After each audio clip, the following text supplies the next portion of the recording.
தமிழ் மொழியின் பெருமை. உலகில் உள்ள மொழிகளுள் மிகவும் தொன்மை வாய்ந்தது தமிழ் மொழி. அமிழ்தினும் இனிய மொழியாக நம் தமிழ் மொழி விளங்குகிறது. தமிழ் தமிழ் என்று சொல்லிப் பாருங்கள். உங்கள் காதில் அமிழ்ந்து அமிழ்ந்து என தேனாய் பாய்வது உணர்வீர்கள்.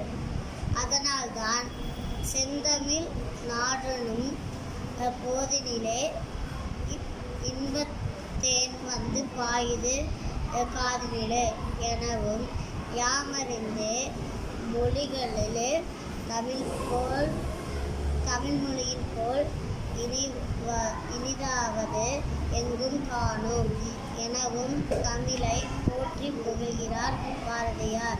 தமிழுக்கு அமுதம் என்று பேர். அந்த தமிழ் இன்பத் தமிழ் எங்கள் உயிருக்கு நேர் என பாரதிதாசனும் தமிழின் பெருமையை கூறுகிறார்கள். இயல்